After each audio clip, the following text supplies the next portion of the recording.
Pica Rubio! 5, 10, $20 on Escuela de Oro. Pica Rubio gets Escuela de Oro. Escuela de Oro gets Pica Rubio. I'll bet 100 on Pica Rubio. 100 on Pica Rubio. 80 on Escuela de Oro. 80 on Escuela de Oro. 10 more on Pica Rubio. 10 more on Pica Rubio. 10 more on Escuela de Oro. No, that's enough. I'll take 5, 10, 15, $20. Pica Rubio gets Escuela de Oro. Escuela de Oro gets Pica Rubio. Is that the ship approaching in this case? It's the only ship that's supposed to arrive around this time. Then it must be it. Oh, I'm so excited. Let me look at the picture again, Mama. How many times are you going to look at it? Many times we have to make sure we know what he looks like. Also like looking at his face. I think he is elegant and good looking. That he is, but what's essential is that he has good vocal cords, deep lungs, and a strong voice. What's most important is that he has good diction when he reads. As long as he reads with feeling and gusto, I'm content. Oh, look at his face and the way he signs his name. We have a winner! We have a winner! Escuela de Oro! Escuela de Oro is the winner! We're here. 10, 20, 30, 40, 50, 60. You're lucky, man. Ready for the next fight. Cuero de Jaca against Uña Roja. Uña Roja against Cuero de Jaca. 80 on Cuero de Jaca. 80 on Cuero de Jaca. 80 on your Roja. 80 on Uña Roja. Uña Roja against Cuero de Jaca. Cuero de Jaca against Uña Roja. Don't tell your father, but I took some money from the safe to pay for the lector's trip. You did well, Mama. Oh, I don't feel a bit guilty. Doesn't your father spend his money gambling? Then I do as I wish with my money. I'll spend my money on the best lector we can get. The gentleman who recommended him says that he is the best lector west of Havana. I'm glad. Because poor old Teodoro used to spit a little bit too much when he read to us. Sometimes it felt like 3 sprinkles of rain coming out of his mouth. Marital, the poor man was 80 years old. That he was. Have more respect.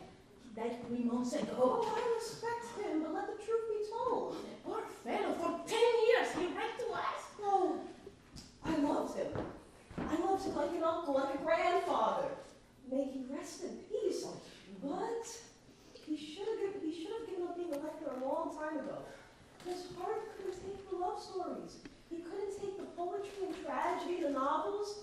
Sometimes he had to sit down after reading us a profound romantic passage. Oh, but that's what I liked about him, because I knew that he read to us with his heart. It was too much. It took him 3 months to read the last novel. But it was Wuthering Heights, and none of us wanted into it, including you. Well, I hope this new lector is just as good as Teodoro, because the one who replaced him did it last. Oh, look, the ship is getting closer. I'm so excited. I'm just looking at disembarking happened here for once and for all. Oh, he is probably going to bring a lot of new books from Argentina and France and Spain, because so many ships make stops in Cuba. We have a winner! We have a winner! Uña Roja! Uña Roja is the winner! We're here. Uña Roja. 20, 40, 60, 80, 100, 20, 40, 60. Ready for the next fight? Copa Brava against Falcon de Acero. Take 5, 10, $20. Copa Brava against Falcon de Acero. Lend me some money, Cheche. How much? 200. Oh, I don't lend any money when I'm gambling, and I don't lend any money when I'm drinking. Are you gonna make me walk back home and get more money? Oh, just give it up. Are you gonna make me walk back to my house? It's not a good night for you. You've lost all your money. Lend me some money, Cheche. I'll pay you back. You're drunk, Santiago. Give me some money, and I'll show you my luck. Come on, you got the lucky money. With your lucky money, I'll show you what I can do. When are you going to pay me back? I guarantee you I'll pay you back. You've got to give me your word. I'll give you my word. Give me a paper. I'll sign a paper. You got a paper? No, I don't have any paper. Then lift up your foot. What do you mean lift up my foot? Lift up your Well, foot. how? a bit. Let me get the sole of your shoe. What are you going to do?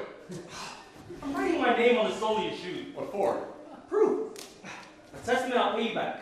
See here? S for Santiago. How much you gonna lend me? 20.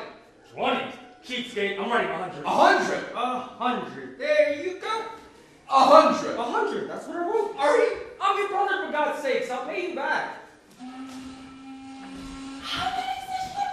What do you think it did? Did you see it? Oh, all men look the same with their hats.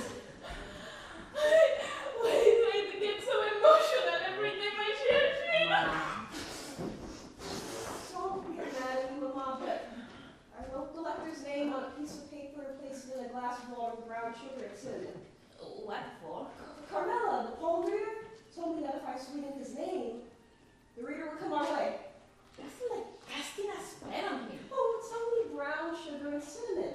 And it worked. I told you about playing with the spells. It's not right, Marital. One should never alter other people's I destiny. didn't alter his destiny. With a little sugar, I sweetened his face. That's how witches get started, with brown sugar, and then they start to play with fire. Look at what happened to Rosario. She put a spell on her lover, and the man died.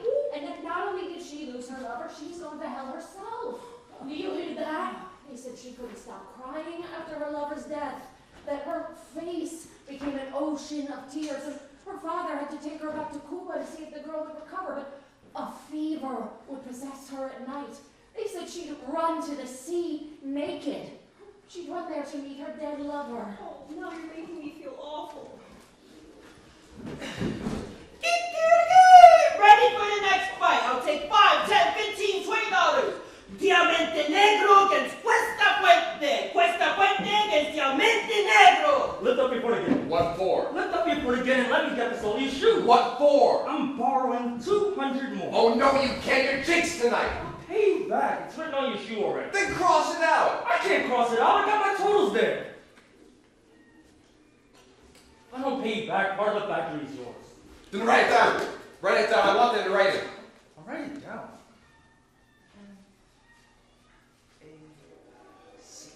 There you go. Here. Let's go. Well, put on your shoe first, hombre. Oh, no, I'm not putting it on. Why not? Because this year's our contract and I don't want it erased. And you're gonna walk around with just one shoe. Yes. You bastard. Well, there is no sign of him. Let's see if you spoiled it for us. Oh, don't say that. I'm so nervous I think I'm going to pee-pee on myself. Oh, is that the man waving his hat? Is it? I can't see very well from here. Oh, no, he's got to be younger. How is he going to recognize us? I told him that I was going to wear a white hat. Oh, Lord, there are more than 50 women here wearing white hats. I told him that my hat will have a gardenia. Oh, is that the man in the blue suit? No, too fat. Oh, let him take his name out of that sleeping water. Oh, Lord. I feel awful. He's nowhere to be found. I'm going home. I ruined it. No, I ruined it. Come right here. A little bit of sugar can do any harm. I don't want to spoil it. Oh, Marital, don't be foolish. Senora Ophelia, the gardenia on your hat? Am I correct? Senora Ophelia? Say yes, Mama. Yes, Ophelia. Juan Julian Rivas, at your service. Yes, Ophelia. Ophelia Alcaraz. What an honor. Do you have everything, Senor Juan Julian? Do you have your luggage? I'll have to tell the steward that I found it. Go for it. We'll wait here. Marital, what happened? I don't know. Oh dear. You wet yourself? Like a child. I couldn't hold it in, Mama.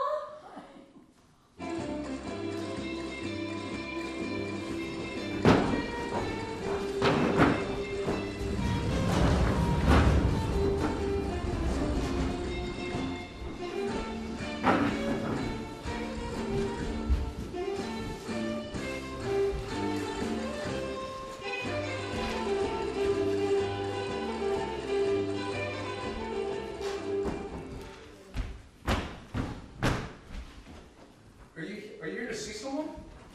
I'm here to see Ophelia. Ophelia hasn't come in yet. Can I help you? She said she'd be here around this time. She should be here soon. Can I be of any service? No, thank you.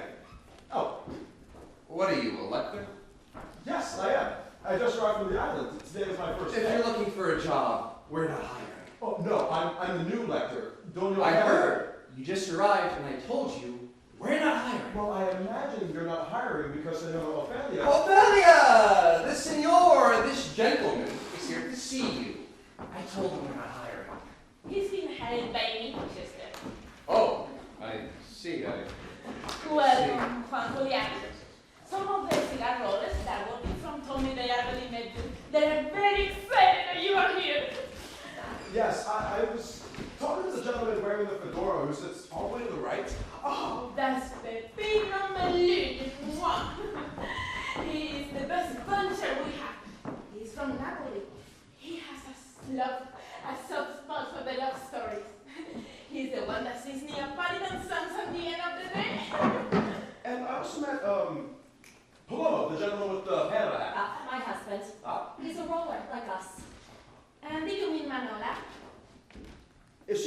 the picture of Valentino on top of her table? Oh, yeah, that's exactly. She's delighted that you are here. Sometimes she's a sea of tears when she listens to the stories. And the gentleman with the handkerchief around his neck.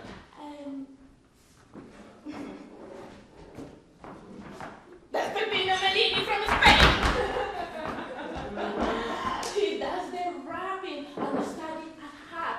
Wants to go back to his country and die in Granada. Oh. And the gentleman that was just here. Just as a clown. Marital. We call him Cheche. He's my husband's half brother. We didn't know he was part of the family, but one day he showed up at the factory with a birth certificate and said he was my father-in-law's son. So we put him in. And ever since he's been part of the family. But he's really from a town up north. My father-in-law got around. I think that my presence offends him. No, that can't be. Don't pay him any mind. When I walked through the factory this morning, he turned his back on me. Cheche thinks he owns the factory. My husband has given him a little too much power, but it's my husband who really runs the factory. Don't pay him any mind. Cheche has a knack for turning the smallest incident into a loud and tragic event. But I wouldn't do anything to the man. He doesn't like lectors. He doesn't understand the purpose of having someone like you read the stories to the workers. But that has always been the tradition. He's from another culture. He thinks that lectors are the ones who cause trouble. Why? Because we read novels to the workers? Because we educate them and inform them? No, it's more complicated than that. His wife ran away from home with a lector. Marital, he doesn't need to know these things. But it's true. She ran away with the lector that was working here. She was a Southern belle from Atlanta, and he was from North Dakota. She was as pale as a lily, and he was the color of saffron. And now, of course, Cheche is against all lectors and the love stories they read. But he can't possibly put the blame on He me. thinks that the love stories are what got under her skin. That's why she left him. He knows Marital. When all this happened, the poor man was desperate, angry, and sad. He couldn't accept reality, so he blamed the lectors and the love stories for his misfortune. If he is ever disrespectful, you should talk to our father. Don't you worry, I'll take care of him. What are you planning on reading to us? First, Tolstoy. Anna Karenina. Anna Karenina. I already like the title. Is it romantic? Yes, it's quite romantic. Anna Karenina will go right to Cheche's heart. The poor man. He won't be able to take it.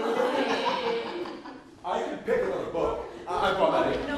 Read Anna Karenina if that's the book that you chose. He needs to listen to another love story. Let the words make nests in his hair. So he can find another woman. And he does. How do you like Tampa so far, Juan Julian?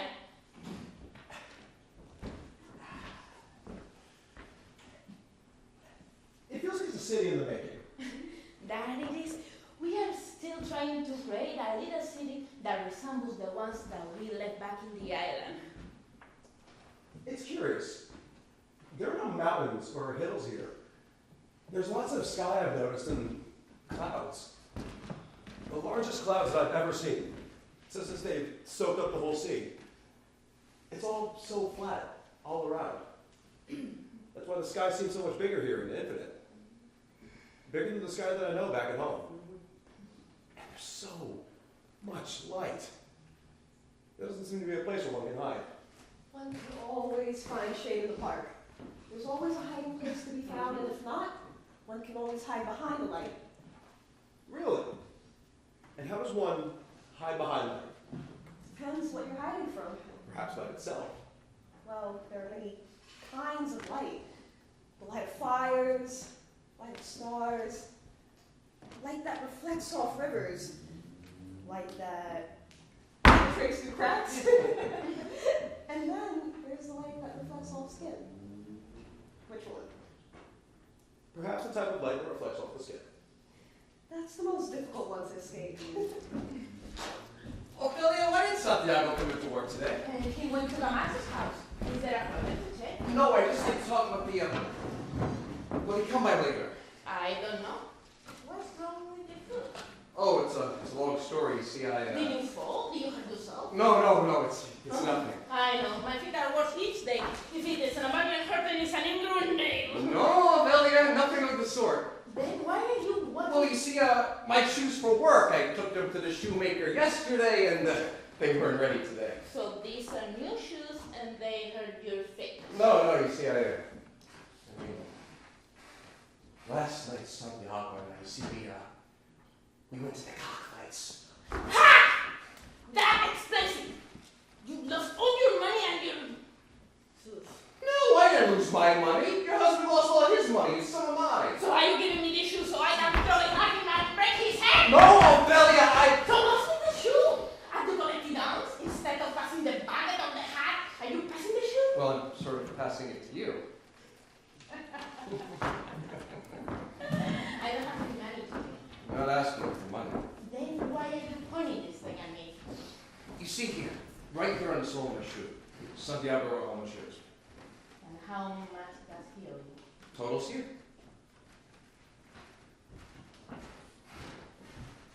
That's a lot of money. That's how much he owes me. How did you get so much money? I was winning. And you drank and get it all away. No, he wanted to continue playing. He didn't want to walk home to get more money, so I lent him what I had. And he told me he'd sign my shoe and write the totals there. And I trusted he'll pay me back. What do you want me to do? Well, this here's a bill. A document. Oh, you're not serious. This here's an agreement. If he doesn't pay me, you see here, you see his initials. He signed this, he signed it. He said if he doesn't pay me, another share of the factory will be mine. Get this thing out of my sight. But Ophelia. Get it out of my sight, I say. Well, Ophelia. I don't know what went on between you and your brother, but I don't have anything to do with it. And you better go to a shoemaker and get your shoes mended.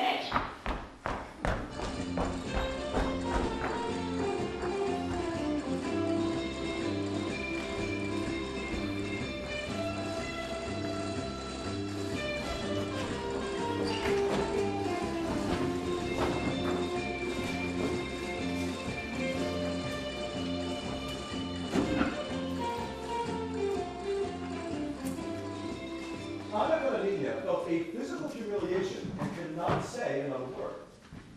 Her beloved felt what a killer must feel like when he looks at the body he had just deprived of life. The body, in this instance, was their love, the beginning of their love. There was something dreadful and revolting in what had been paid for by this awful price of shame. This shame, Anna sensed, from their spiritual nakedness, destroyed her and affected him. But, in spite of the killer's horror when he looks at the body he had just deprived of life, the killer must cut the body to pieces, and he must conceal it. And he must make use of what he has gained by his crime. And with the same fury and passion as the killer throws himself upon the body and drags and cuts it, he covered her face and shoulders with kisses.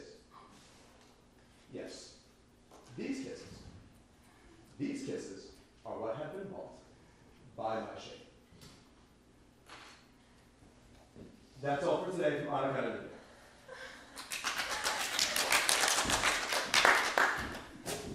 Why does he always end when he gets to the good part? To keep us in suspense. To keep us wanting more. He really is a funny lector. That's why he's called the Persian canary, because it's like hearing a bird sing when he reads. And can you smell the fragrance from his handkerchief Oh, every yeah. time he dries his forehead? The fragrance wraps itself around the words like smoke. Oh, Lord, exactly what I expected. I don't sigh and chat out the love story for hours. I heard that, Cheche. Oh, but this is the part I like the most, when you start discussing things. For some reason, I never hear the story the same way that you do. Neither do I. Maybe it's because we're men. You're being cynical. Don't pay them any mind. No. Why don't you hear what you have to say? Mama, you did well in sending for him. Only a fool can fail to understand the importance of having a lector with you as while we work. Well, Cheche doesn't like him very much. That's because Tete is a fool. Now, I haven't said... I heard what you told Palomo this morning, and we are not going to do away with the lecture. All I When said... I lived in Havana, I don't remember ever seeing a tobacco factory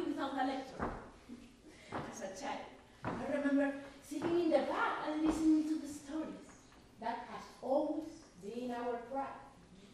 Some of us, cigar workers, might not be able to read or write, but we can recite lines from Don Quixote or Daycare.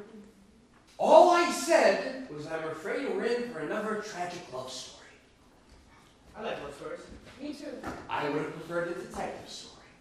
Not very literary, Chester. Well, I don't know about you, but ever since he started reading Anna Karenina, my mind wanders to Russia. Me too. I have dreams of being full of white snow.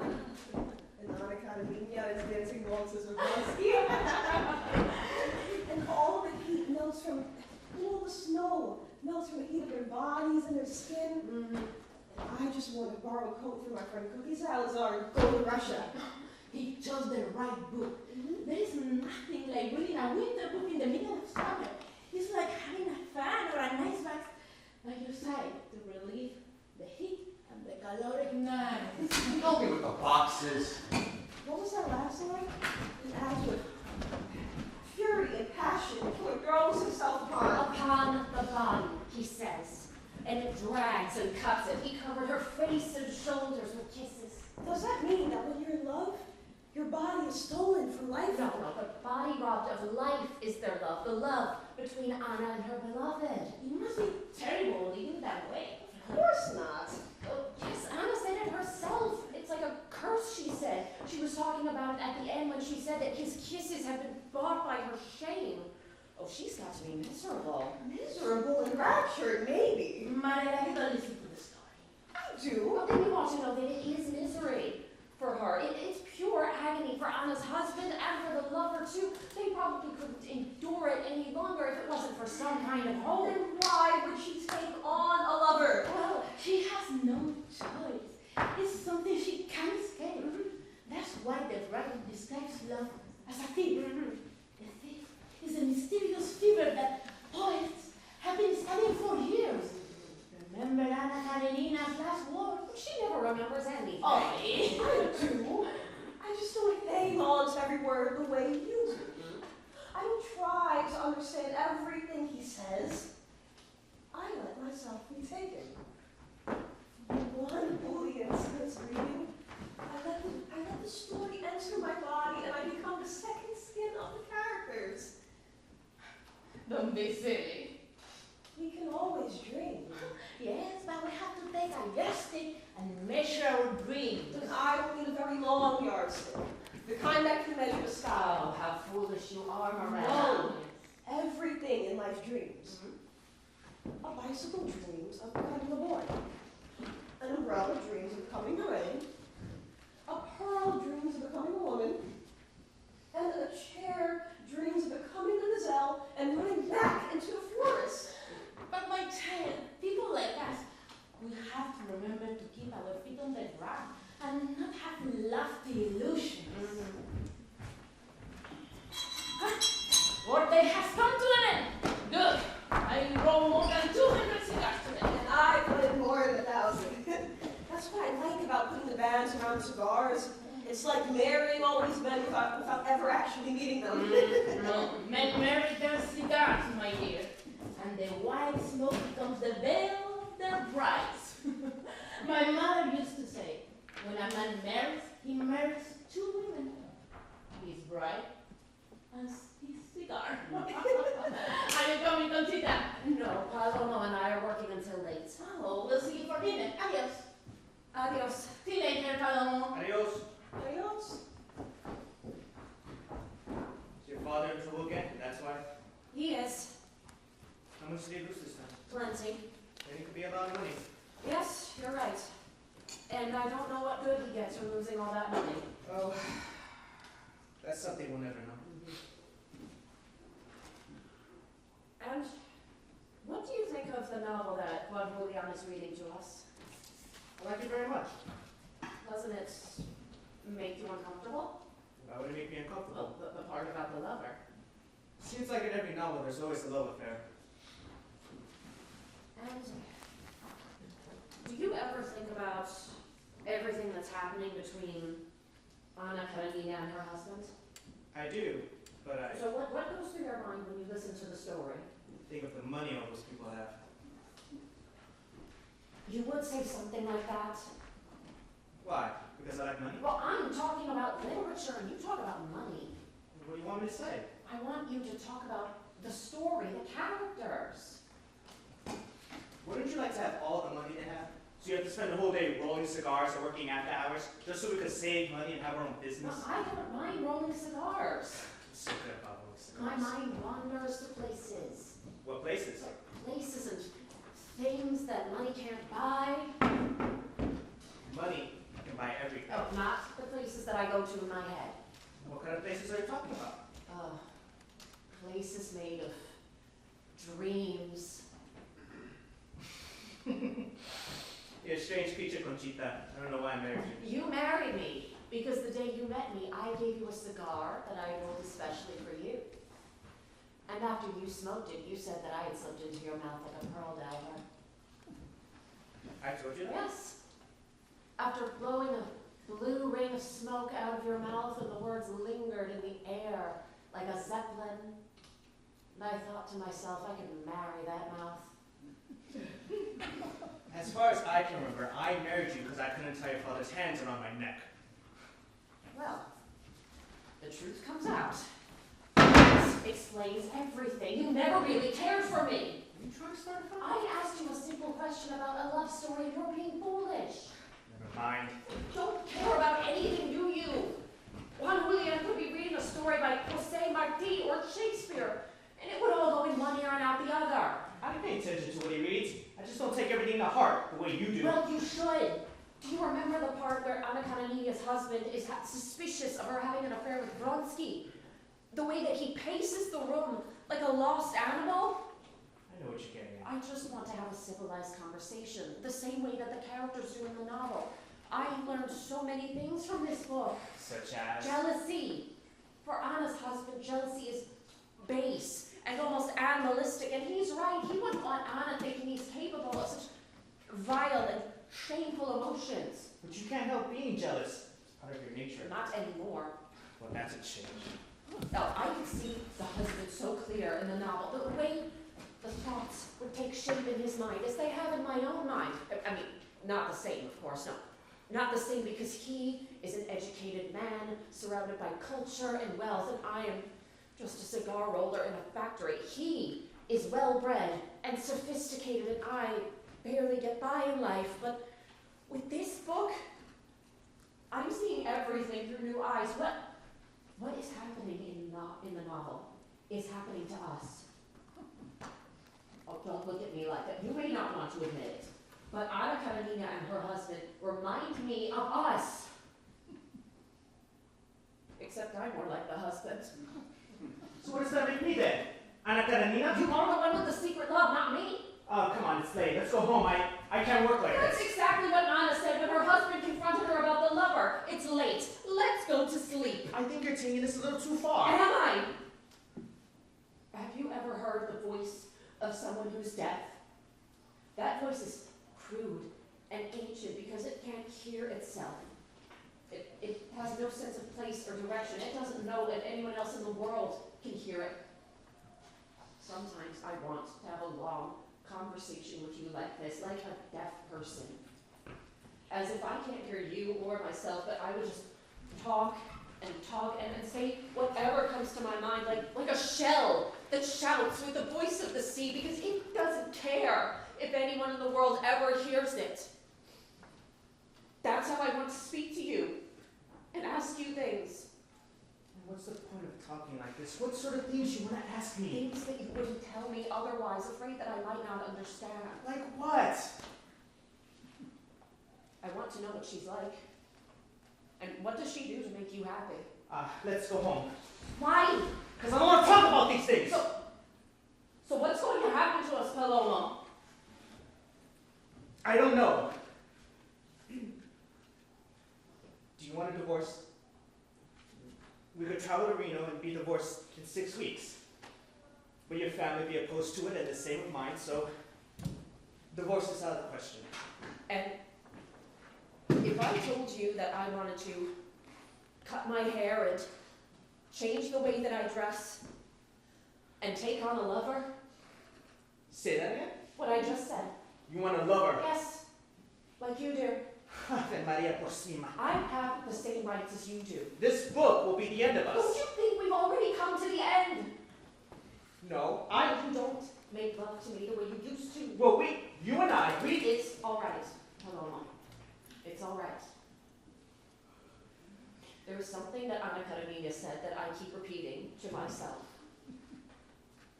If there are as many minds as there are heads, there are as many kinds of love as there are hearts. I can learn to love you a different way. I can do that. And you should try to do the same.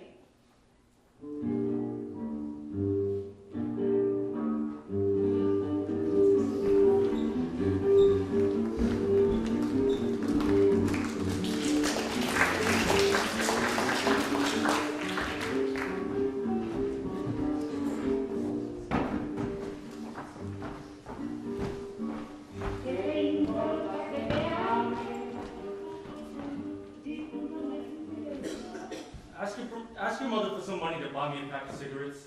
She's not talking to me. Papa wants money for a pack of cigarettes. Ask him when is he going back to work. She wants to know when you're going back to work. Tell her as soon as I get the money from Camacho to pay Chiche. He says as soon as he gets money from Camacho. Tell him to give us smoking till then, that I'm not giving him any money. What did she say? She says. I heard her. Tell her that she's insane. Tell him she is a drug, a thief, and a good-for-nothing gambler. She says. I heard. He heard you, Mama. Good. Good, she says. You're a crazy woman. Crazy woman! Tell him I didn't hear that. I told him I don't want him to talk to me. She heard me.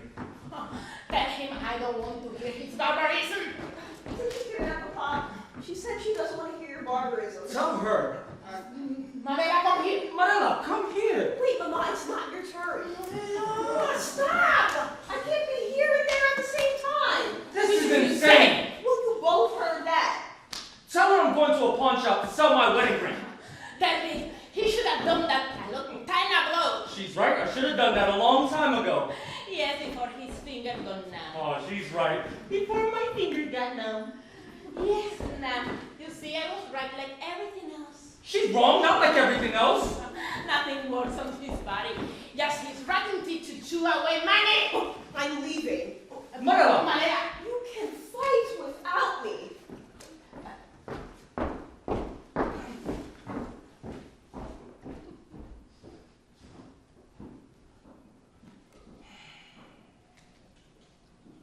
I've been listening to the new lector from up here. You have? He's good. Has a solid voice. And I like the novel they just read. Yes. A solid voice he has. And I like the novel too. I especially like the character that lives in the countryside. Yes. Yes, him. The one that has the farm. Yes, the one that has the farm. What is his name? His name is Levin. Ah, that's right, Levin. The one that lives in the forest, surrounded by trees. And that Levin reminds me of when I was young. And my father left me to run the factory. It seems as if Levin has dedicated his whole life to his farm. Yes, he is a dedicated man. I used to be like him. Yes, you used to be like him.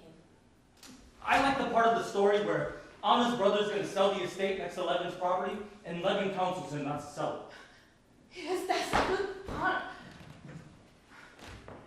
I can't believe that you almost gave another share of the factory to Chiche. You're right. I lost my mind. I shouldn't drink. That's right. Drink, you shouldn't. That's an idiotic thing to do. Give away another share of the business. Chiche doesn't know what he's doing. He's like a scarecrow. He's been talking about bringing machines and replacing some of the workers. You have to go back to the factory. Yes, you're right. To the factory, I need to go back. Santiago, what's eating you? You haven't gone to work. You don't eat. You don't sleep well. I've acted like a fool, Ophelia. And I'm ashamed of myself. I'm angry and bitter, and I can't shake off this damn agony. Do you want me to call a doctor? No, I don't need a doctor. But you can go on like this. Sooner or later, you have to go back and face the workers. I will. When I get the money and I can face Cheche. And are you going to stay here until then? Yes, That's silly. that's the way I am. Well, I'm going to bed. Ophelia, Yes, stay up a while longer. I'm tired. You didn't work like I did today. Talk to me about the novel. I can't always hear very well from up here. This fellow Levin, this character that I admire, he's the one who's in love with a young girl in the story, isn't he? Yes, he's in love with Kitty. Levin is in love with Kitty. And Kitty is in love with Fransky. And Fransky is in love with Anna Karenina. And Anna Karenina is Marital. She is in love with Fransky. Everybody's in love with this book. But for Levin, there's only one woman. Yes, for him there is only one woman. Ophelia? Yes. No, nothing.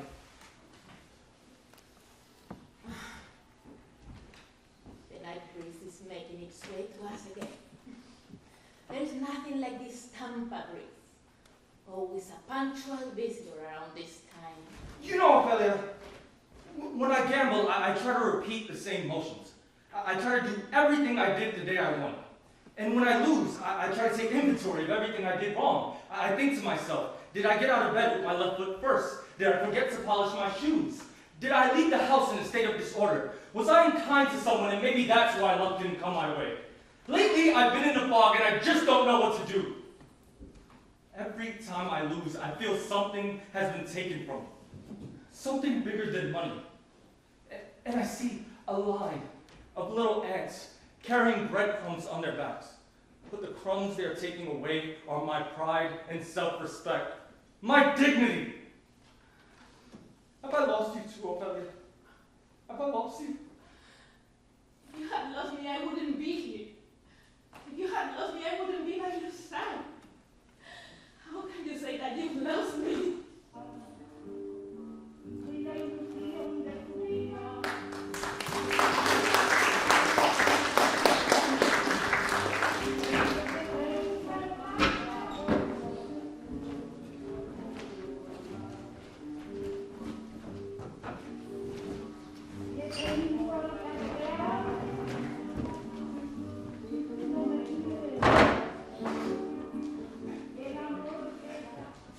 I don't really like cities. In the country, one has freedom. In a city, I feel asphyxiated. The air feels thick and dense as if the buildings breathe and steal away the oxygen. As my father used to say, vivir en las ciudades como vivir en la boca de un cocodrilo. Living in the city is like living inside the mouth of a crocodile. The teeth of culture, the mouth of the tongue of civilization. It's a silly comparison, but it makes sense to me. But every time I go to a park, I'm reminded of how we always go back to nature. We build streets and buildings. We work 5 to 6 days a week building and cementing our paths. And down come tumbling trees and nests and a whole paradise of insects. And all for what? On some days we return to a park where we can still find greenery. The verdure of nature. You're right. I don't know what I would do without my walks in the park. Why did you choose to read Tolstoy? Because Tolstoy understands humanity like no other writer does. That's a good enough reason to read him. You know, someone once told me that when he knew he was going to die, he abandoned his house and he was found dead at a train station. The same as... No, perhaps I shouldn't tell you this. He was probably on his way to visit God. That has always been my suspicion. Pardon me, but I must go.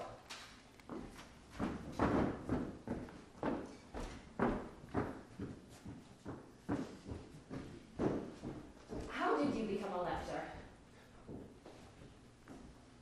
I discovered books one summer.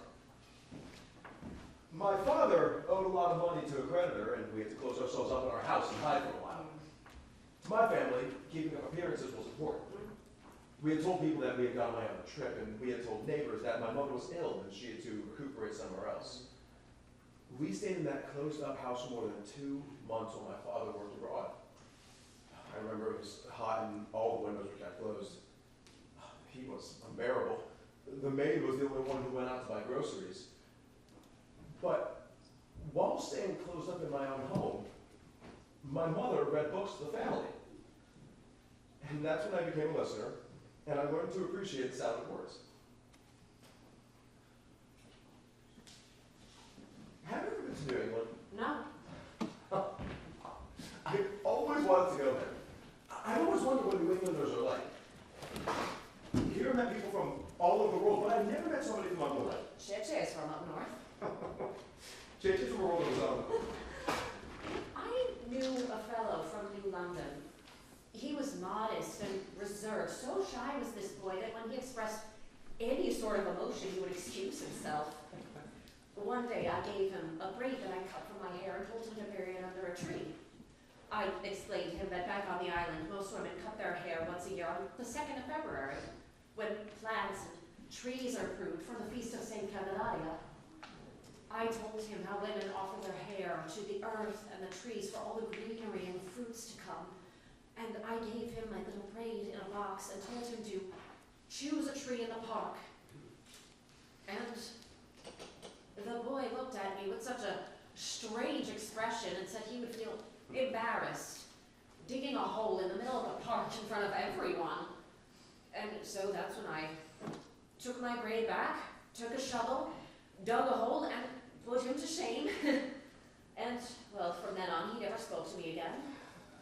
So, he's the only person from New England I've ever known.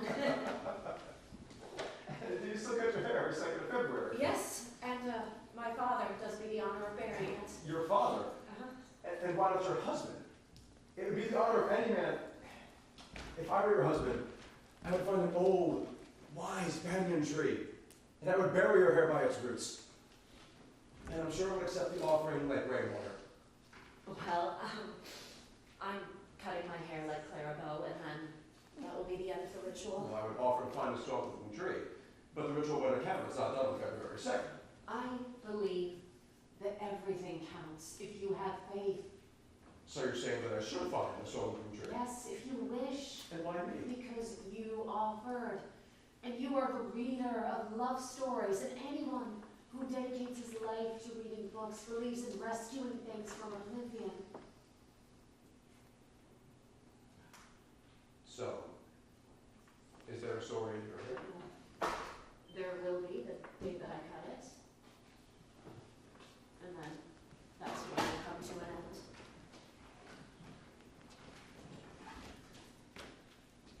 And how does one read the story of your hair? The same way that one reads a face or a book. Well, we shouldn't bury your hair under a tree. We should place it inside of a manuscript.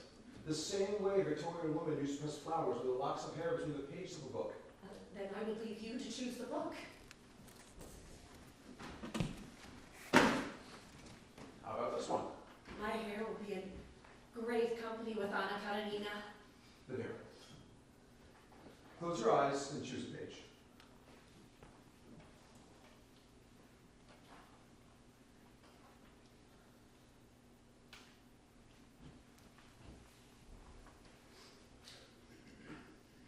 At first, Anna sincerely thought that she was annoyed because he insisted on pursuing her. But shortly after her return from Moscow, when she went to an evening party where she expected to see him, but in which he did not attend, she came to the realization by the sadness that overwhelmed her that she was deceiving herself. Here. Oh, cut my hair.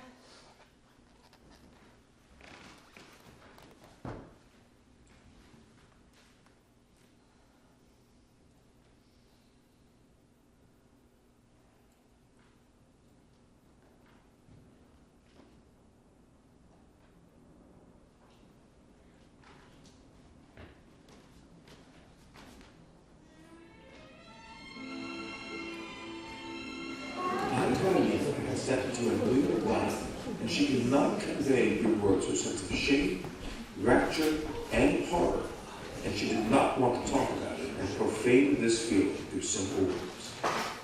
And as time passed by, the next day and the next, she still cannot find the proper words to express the complexity of her feelings, and cannot even find thoughts with which to reflect on all that was in her soul.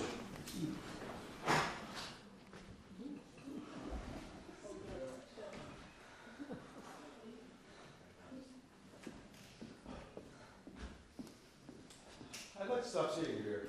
And where do you want to meet? Perhaps in my room, maybe. That would be impossible. Well, perhaps we can meet in a hotel? Hotels are cold and impersonal like hospitals. Like hospitals? Yes, every guest is looking for a remedy, whether it's a temporary relief from the world or a temporary rest from life. Well, then perhaps we should meet in a hospital. Because sometimes I detect sad trees in your eyes after we make love. Then I must have a terrible malady. Well, then I recommend that you buy a canary and listen to it sing for 5 minutes a day. And what if I can't find a canary? Then you must come hear me sing in the shower. Oh, Belga, come on, your ears. Someone's coming home. Wait, you don't let me finish! You don't let me finish! That's one of the problems that we have. I own shares in this factory, not your husband. I'm the owner of the factory, and I have the last word. What, Ophelia? Will someone blast this and call some Well, Ophelia, all I'm trying to say is these other companies are succeeding. Shit, this has nothing to do with machines. I don't want to listen to this. He's not the owner of the factory. Someone go upstairs and call him. Just let me talk! Let's back up here. I'm trying to make a point, you don't let me finish. Let the man talk, Mama. Ophelia, all these cigar companies have the leads. I can name them all. Caprichos, Intriatos, Petit Bouquet, Regalia de Salon, Conquetas, Conchas Finas. They all have the leads.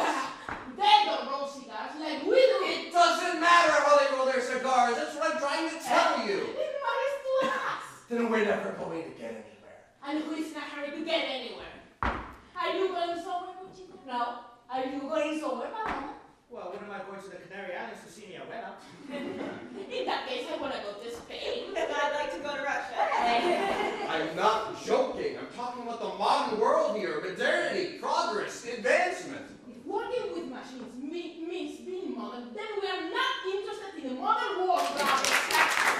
Do you want to see our sales records? Do you want to see our records? I don't have to see the sales records. I know how much we sell, and we are not doing that money. How can we be doing well when we have to let go of 2 employees? One employee, Cheche. The other one was your wife, and she left of her own accord. My point is that machines... Machines are stealing our jobs. That's right. Look, I've been given more shares in this factory. Here we go. Wait a second, and from now on, I'm going to set things straight. Here. Hold on! Do you want to know the problems that we have with this factory? Do you want to know? We are stuck in time. And why are we stuck in time? Because we are operating in the same manner we were 20, 30, 50 years ago. What's wrong with Hold on! And why are we stuck? Because we are not part of the new century. Because we're rolling cigars the same way the Indians did hundreds of years ago. I mean, we might as well walk half naked and wear feathers in our hair and bones in our noses. There are machines that do tobacco stuffing at the speed of light. Bunching machines, stripping machines. And with all those machines, do they have any workers left? Are you kidding me? The workers operate the machines. The workers are the machines. Leonardo over at Aurora Factory says... Oh, Leonardo's a lector. What does he know about machines? He doesn't talk about machines like you do, but I can tell you what he says. He's always talking about maintaining our ways, our methods, the old process we use, what we brought with us from the island. We brought these with us to roll cigars, so we don't need an apparatus or whatever you want to call it. Leonardo is a lector. That's why he doesn't value machines. The lectors are being fired from all the factories because nobody can hear them read over the sound of the machines. And that's another thing I wanted to talk about. I don't know about the rest of you, but I'm not interested in giving any more money from my pockets, my wages, to listen to some lector read me romantic stories. It's literature, Cheche. Oh, literature, romance novels, it's all the same. No, it's not the same. We learn things. And the words he reads are like a breeze that break the monotony of this factory. Well, some of these Come to the new companies... Chester. Allow me to say The tradition of having lectors in the factories goes all the way back to the Taino Indians. He used to say that tobacco leaves whisper the language of the sky. And that's because through the language of cigar smoke, the Indians used to be able to communicate with the gods. Now, I'm not an Indian, but as a lector, I'm a distant relative of the great king, the chief Indian, who used to translate the sacred words of the deities. The workers are the oradores, the ones who listen quietly, the same way the Taino Indians used to listen. And this is the tradition that you're trying to destroy. Instead of promoting and popularizing machines, why don't you advertise our cigars? Or are you working for the machine industry? That's right. We need more advertising so we can sell more cigars. Let's face it, Chester. Workers, cigars aren't popular anymore. Moving pictures now feature their stars smoking cigarettes. Valentino, Douglas Fairbanks, all smoking little fags and not cigars. You can go to Hollywood and offer cigars to producers. Be cynical. No. I'm warning you. This fast mode of living is affecting cigar consumption. And do you want to know why, Senor Chester? Because people prefer a quick smoke. The kind that you get from a cigarette. The truth is, machines, cars, are preventing us from taking walks in the park and sitting on a bench, smoking a cigar slowly and calmly, the way that they should be smoked. You see, Chester, you want modernity, but modernity is destroying our very own industry. The very act of smoking a cigar. Bravo, bravo. I can certainly step out of the room if you want to take a vote. Oh, you have to go out of the room. It's only that we want you to stay. No. Let's do it the democratic way. We are in America. I'll step out of the room and you vote. Go ahead, Chester. What's going on here? Oh, good. I'm glad you're here. We are about to take a vote. What are you voting for? Machines. Cheche brought the stuffing machine. And do the workers want machines? No. So what are you voting for? To do it the American way. And what is the American way when everybody said no? You told Cheche. Everything has gone up to his head. He also wants to get rid of the lector. Wait a second. Is that true, Cheche? I asked the workers if they wanted to continue to pay for the lector. That's all I did. And I was about to step out of the room so that you can vote. You don't have to go anywhere. You stay here. I'm glad to meet you. I am Santiago. Juan Leon Leos, at your service. I've heard that many factories are getting rid of their lectors. But is this what we want, workers? Let us raise our hands if this is what we want.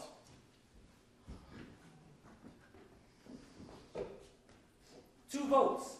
Then that's your answer. We are not getting rid of Juan Julian. And I have good news, workers. We are coming up with a new cigar brand, and it will be called Anna Karenina. And Marital, if you would do us the honor, I would like for you to pose as Anna Karenina for the label. Me? If you like. Of course. Here's some close music. I'll go try them on. Tomorrow, we will start making plans for production. We have much work ahead of us, workers, but I promise we will all benefit from the fruit of our work. I'm glad to be back.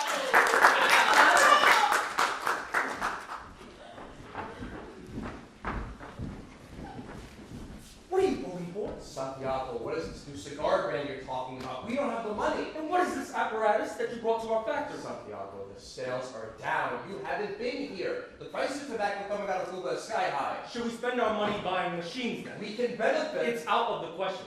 Return that apparatus to the factory you got it from and get me a calendar. But Santiago, Here's your money. I got a loan, Chiche. This time I'm betting my money on the factory. Get me a calendar, I said.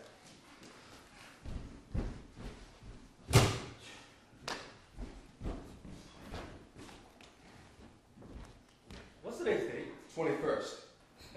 How can it be the 21st when you've already crossed out the 21st on the calendar? That's how I do it. You've already crossed out today's date! I know! You might have a problem, Chiche. And what kind of problem do you think I might have? You're crossing out the new day before you even start taking part in it. What's the use anyway when nothing changes in this place? That's not a good attitude. Then what do you want me to do? Well, for one thing, get rid of this crap. Why don't you get the kind of calendar that I have? The kind that you tear off the pages. And you really think that the page of the calendar can make such a difference in one's life? Of course. Something as simple as crossing out your days before you live them can have an effect on your mind. It can cause apprehension, anxiety, and even despair. Then I'm going straight to hell because everything here feels the same. Today feels like yesterday and the day before that. What in the world is wrong with you, Cheche? This factory. I can't stand it. Working here feels like hitting my head against the wall. I try to make changes here, modernize things. But it feels like I face a wall of concrete every time I try to do something. Is that what it is, Chester? Well, then there's Mildred. Ever since she left, not the same. Something's missing. Have you ever seen the tail of a lizard after it's been cut off? The tail moves and twists from side to side, like a worm that's removed from the soil. The thing moves on its own like a nerve that still has life, and it's looking for the rest of the body that's been slashed away. That's how I feel sometimes. I move from side to side on my bed at night. Wake up in the morning, looking for her in the kitchen, thinking she's there making coffee. I look for her in the garden. And then, come here, where there's this moron reading me the same story to remind me of her. And I hate it. I hate him. It just feels like there's no end to it. I just want to... You'll make a great Anna, my dear. But you gotta wear a flower in your hair and make her look like one of our women. I'll get you a flower, my dear. We'll talk later, Chester. We need to talk.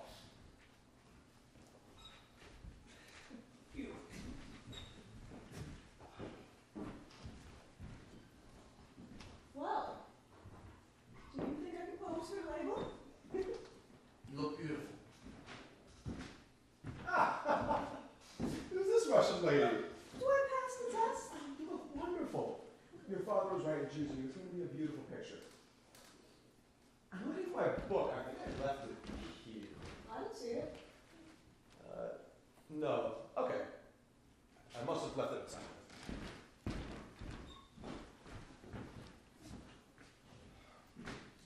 You staying late tonight? I am. I'm going over the books. You?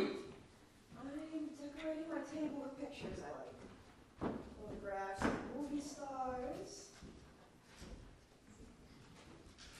And this of a street in Moscow showing a picture of characters in the novel walking through it. You're really obsessed with this book. I am. Just the book? Or the lector? That's none of your business. But it is. I've been watching you while you work. And what are you doing looking at me while I work? You need to pay less attention to the reader and more attention to what you're doing.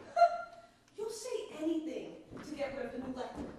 Next thing you'll tell my father he's distracting all the workers. As a matter of fact, he is. He is distracting you. Some of the cigars you rolled today were faulty. You're going to get the same dickens everyone gets. Yes. The new lector is getting to you with Anna Karenina. Don't let any book or lector get to me. Sure. You probably think of your wife every time you read a page. My wife's dead to me. Dead behind your eyes.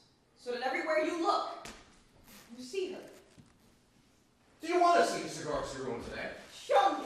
I pride myself in my work. I'm the fastest roller in this place. But fast isn't always good around. There's nothing wrong with it. Here, feel it. Hollow. A soft spot. Thank you, Chester. Is there anything else? Can I go back to pasting? Actually, there is something else. What, Chester? Sometimes you get so distracted by the Russian story that I've seen you take shortcuts while you're rolling. What kind of shortcuts? Sometimes you bring a cigar to your mouth and bite the end of it instead of reaching for the knife. You've seen me do that. Yes, I've seen you do that and a lot more. Really? Yes, when your mind wanders away from your work and you go far to your own little Russia. You forget the page jar and lift the last tobacco leaf, as if you were sealing a letter to a lover, playing with the mustache of a Russian man. Is that what it is, little Marital? You're playing with some man in your mind, and you forget that you're bringing a cigar to your mouth and licking it instead of tasting it. Oh, Chester. Do you really forget that you work in a little factory where it gets real hot in summer, and we have to wet the tobacco leaves because they get real dry from the heat? And they need moisture. And from the wet look of your tongue. Don't look at me like that. How do you want me to look at Don't you? touch me. Why not? Because I don't like it. But I do. Every time I listen to that story, I do see my wife. Get away from me. Marilla, please come Get closer. away from me! Get away from me! Don't you ever touch me again!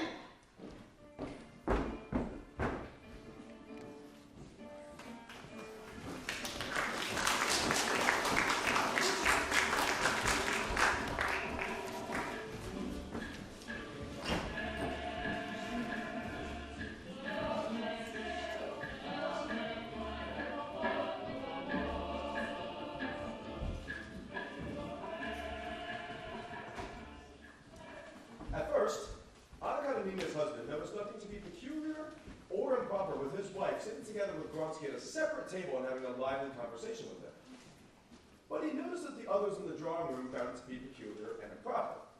And so, it seemed improper to him as well. He decided it was time to have a conversation with his wife about it.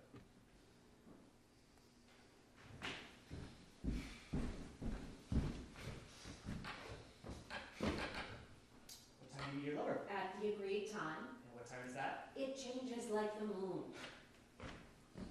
Where do you meet besides this place? Oh, I can't tell you these things. Why not? Because that's the way it is.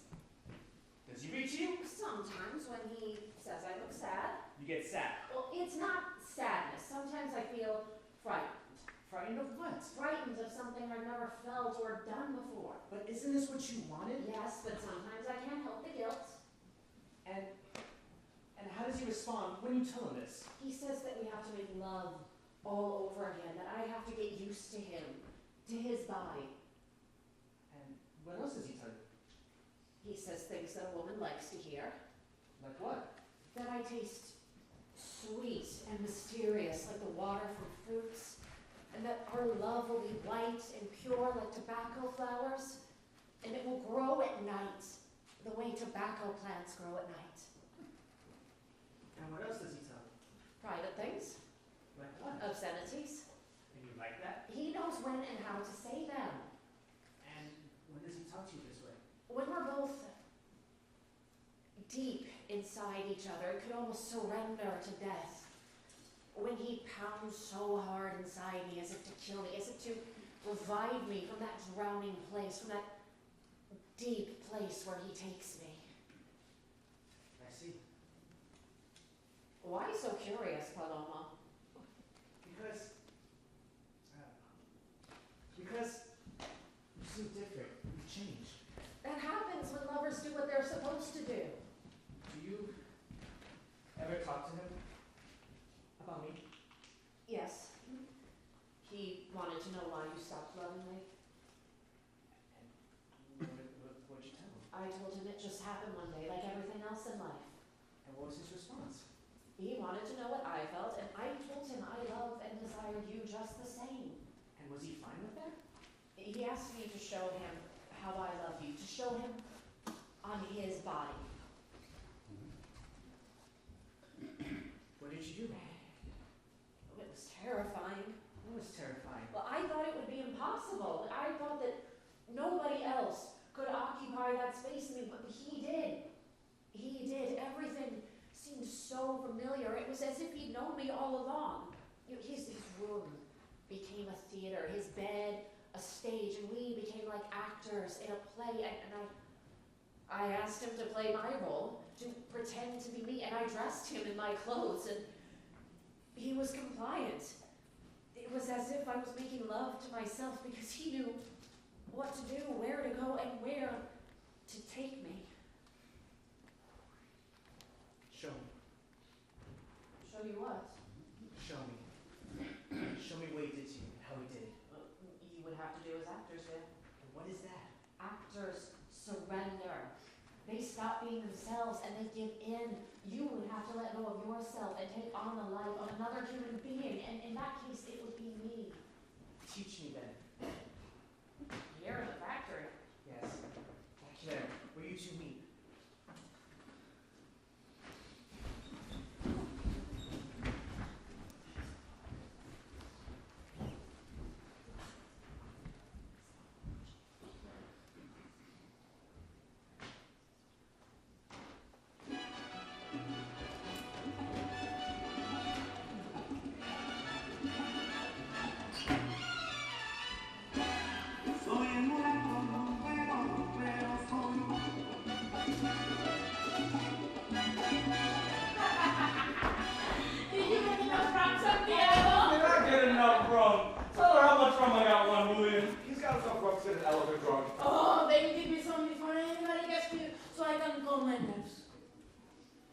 nervous about? Oh, I have the heart of a seal, and when I get excited, it wants to swim out of my chest. Let's have a drink. The three of us. We all have a private toast before anybody gets it. Well, we haven't done that badly this year. Sales were down last month, but we are still staying above water. We'll do well, Santiago. People need to blow out smoke and them themselves. That's right, salud. Salud. Let's bring out the lanterns. Yeah.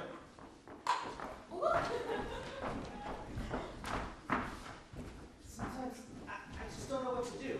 I can feel it, or it's just me. My mind at night, I lay there awake, I can't sleep. I'm thinking, imagining the both of them together.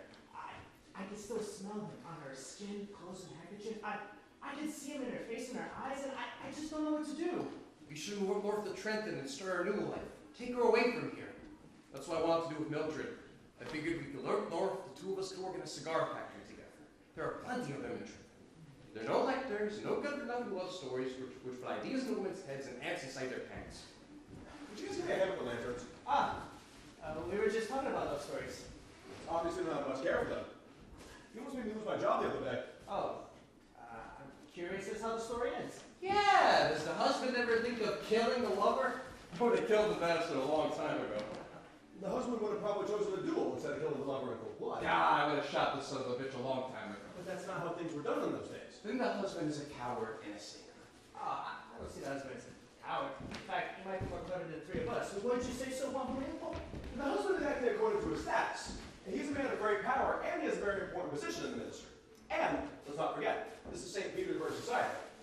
Everybody knows each other, and he doesn't want Anna's affair to turn into some kind of big scandal. The husband's a pansy, if you ask me. So, what character do you identify with in the novel? I like all of them. I learn things from all of them. And what have you learned from Anna's lover? No, I don't know. I think there's... I'm intrigued as how you became interested in her. Well, I think it's obviously no. And what's your personal opinion? She went to him because she believed that he could help her. Help her how? Help her to love herself again. Help her to recognize herself all over again. She had probably only known one man, and that man was her husband. With the lover, she learns a new way of loving. That's what makes her go back to him again and again and again. But that's just my interpretation.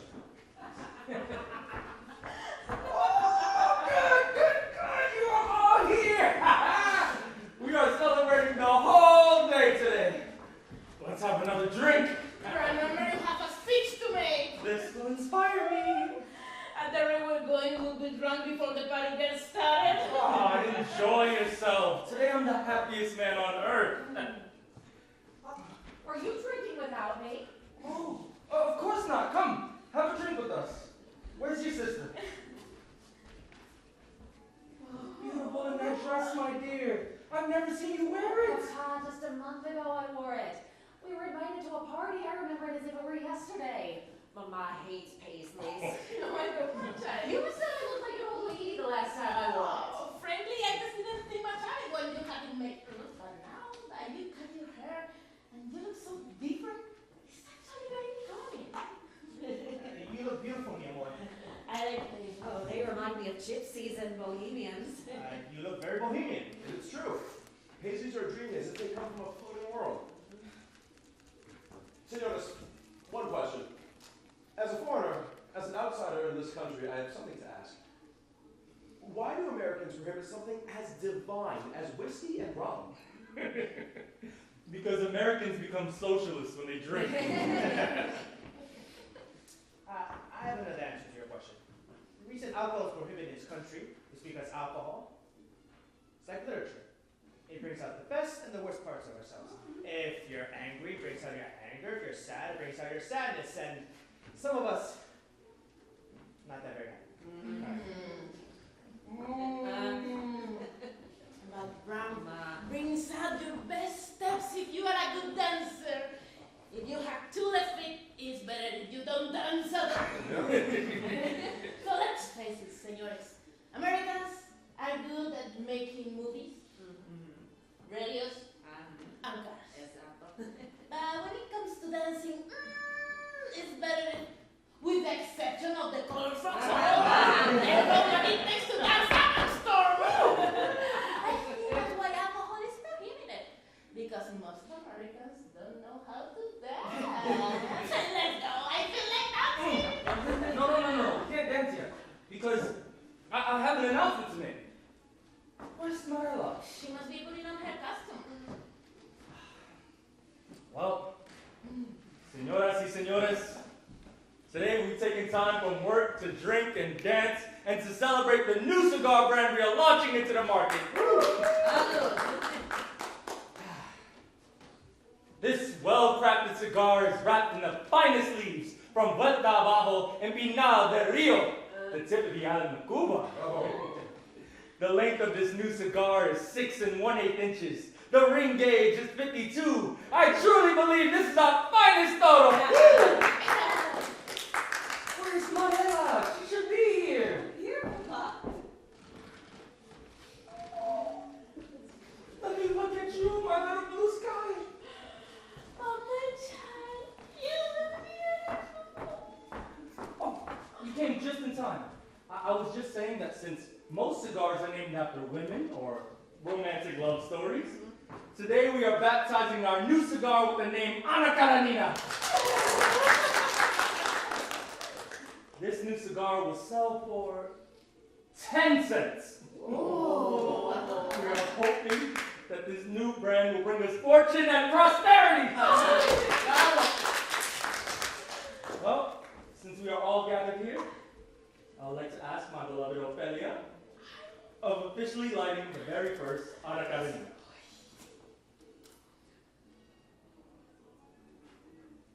Well?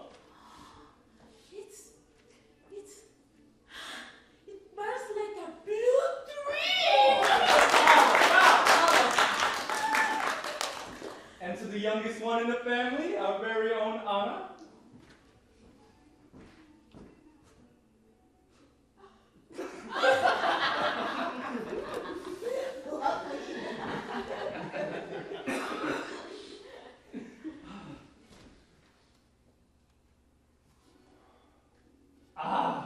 It's glorious! Perfecto! That's good.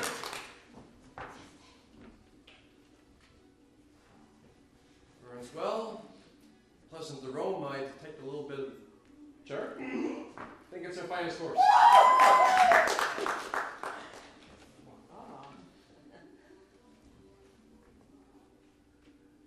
Oh, it speaks of forests and orchids.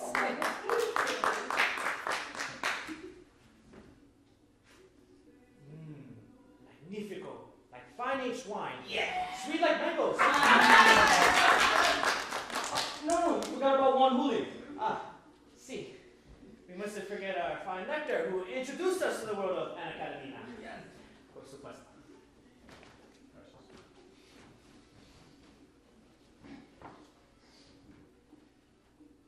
Sweet aroma. And its size like a sunset has a bit of cocoa beans and cedar. I believe we have a cigar, senor. We do have a cigar, senores! We have a champion! Indeed, we have a champion. Let's give our cigars to the people. And go bankrupt, my child? No! I propose a gunshot. Santiago, you're drunk. Stop drinking. No inauguration is complete without the breaking of a bottle or a gunshot. I propose 2 gunshots then. Oh, can't have 2. It's gotta be 3. I will shoot the 3rd one. Let's go! Let's shoot! Just make sure you aim at Kate, but don't shoot the moon. Where do you think you're going? Outside, You've been staying here this whole night. You're still in love with this man. maybe almost as much as you are. I don't like men. Then why do you always want to know what I do with him? Because it's part of the habit we have of listening. We're listeners. No, there's something else. You're right, there's something else. It's terrible sometimes. Then nothing makes sense anymore. Tell the woman he loves like a knife. Why a knife? Because everything has to be killed.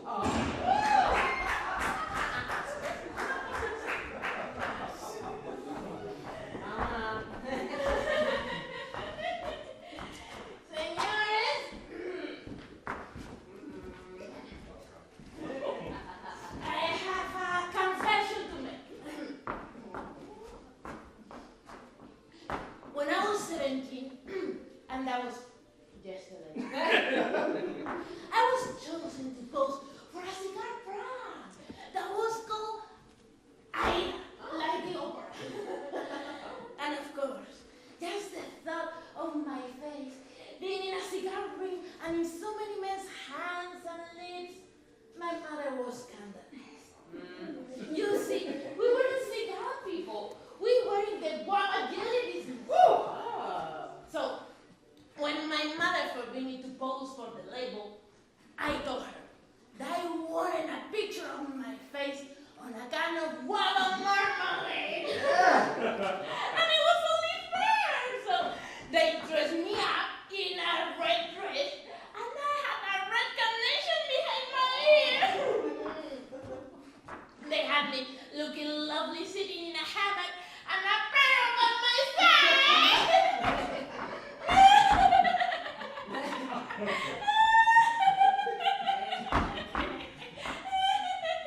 Let's go, my dear. We've smoked, we fired a gun, and you've had too much to drink. No, you just want to take advantage of me because I'm Mama. Good night. Marital, are you coming with us? I'll be there in a minute. Don't be too long. Let's go home. We'll see you tomorrow. Adios. Adios. Oh, I don't want this night to end. I could stay up all night. I don't want to sleep. We sleep too much. We spend more than a third of our lives sleeping. Sleeping. Darkness descends and everything is a mystery to us. We don't know if trees really walk at night as ever in legends. We don't know if statues and spirits dance in the squares unknown to us. And how would we ever know if we sleep? We sleep and sleep. I want to have what you drank. What did you drink? Oh, I didn't drink. Really? I just feel gladness. Papa was so happy tonight. I like to say it that way. And my mom was so full of joy. She's the one who drinks a little bit too much. It's good to drink a little once in a while. Yes. We deserve a little drink, don't we? Absolutely. We work hard enough. We deserve all that life offers us. And life is made up of little moments. Little moments as small as violet petals. Little moments I could save in a jar and keep forever. Like now, talking to you. So you're a collector. And what else does one collect besides a night like this one? The first day you read, and the day you walked into the pharmacy. Oh, so I'm in one of your jars. In many. In many. You were as clear as water. Has anyone ever told you that? No, never. Well, then people are lying. Blind. Do you think so? And how can one teach the blind to see? Well, I wouldn't know. I'm not blind. But we are all blind in the eyes of those who can't see. Right. We just have to learn to see in the dark. We have to learn to see through words and sound, through our hands. Well, I'm sure people will know your beauty once they touch your face. I must go now. Sleep well. Adios. Adios. Come on, Julian. Yes. Lend me the book. What book? The book in your hand.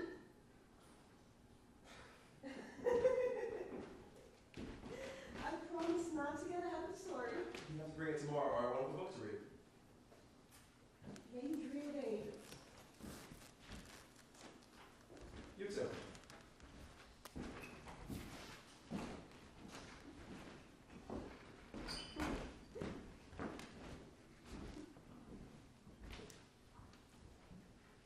Anna Karenina prepared herself for the journey with joy and willfulness.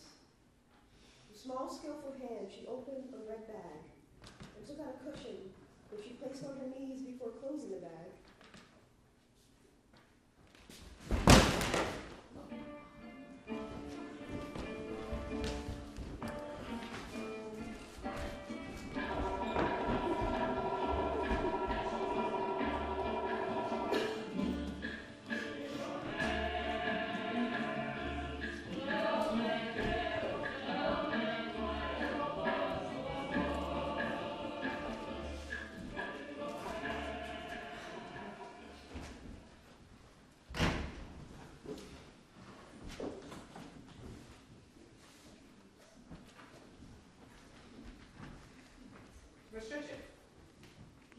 come in yet?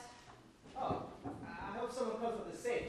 The keys to the safe. The boy delivered these boxes. He's out there waiting to get paid. I'll go to the house and ask Mama for the keys. No, you have to stay here. Help me take inventory. As soon as I'm done with this. I wonder why Papa hasn't come in yet. He's probably still sleeping. He was drinking last night. Yes, you're right. Mama must be putting a compress on his forehead. It always happens. Morning. Morning.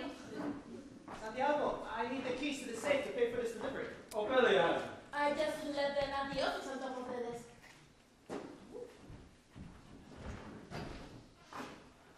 Where's Chichi? He hasn't arrived yet. I don't blame him. I would have stood in bed myself, but your mother's like a rooster.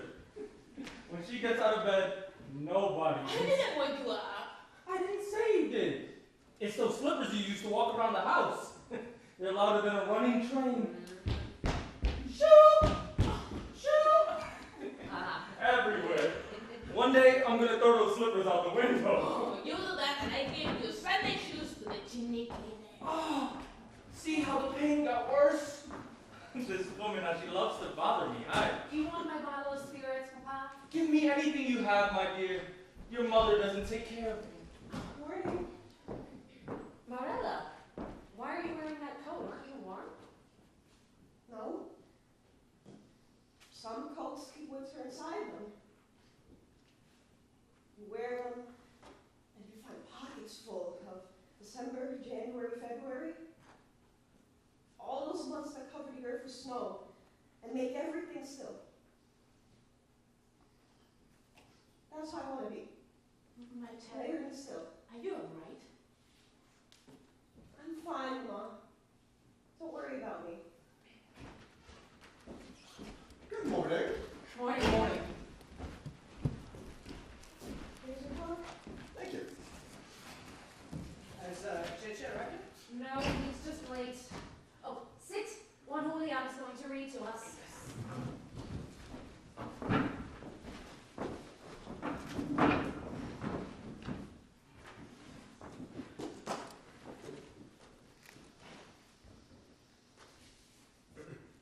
Today, I'll begin by reading part 3, chapter 13 of Anna Karenina. In his youth, Anna Karenina's husband had always been intrigued by the idea of dueling because he physically was a coward and was well aware of this fact. In his youth, this terror often forced himself to imagine himself in a situation in which it was necessary to endanger his own life. This old, ingrained feeling now reasserted itself. Let's suppose I challenge her. Let's suppose they teach me how to do it, he went on thinking. They put us in position. I squeezed the trigger, he said to himself. And it turns out, I killed him. He shook his head to drive away such silly thoughts. What would be the sense in killing a man to define one's own relationship with a woman?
died before his time.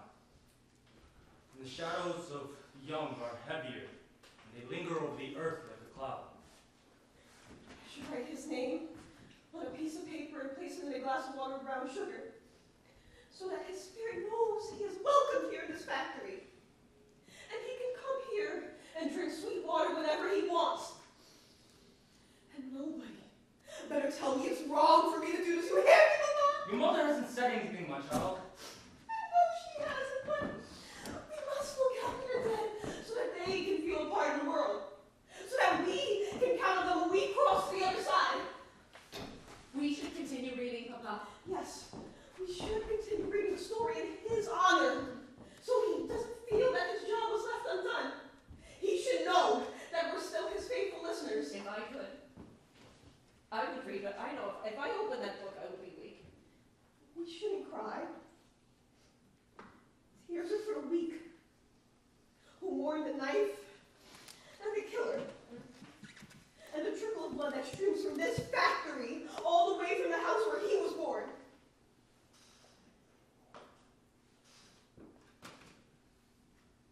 Look, someone read. I will read. That's it. Read. So we can get rid of this silence and this hate. And we can pass over a few lines and sigh and be glad that we are alive. Read something cheerful. Stories should be finished, Papa. I didn't finish the book. She's right. Stories should be finished, or they suffer the same fate as those who died before their time.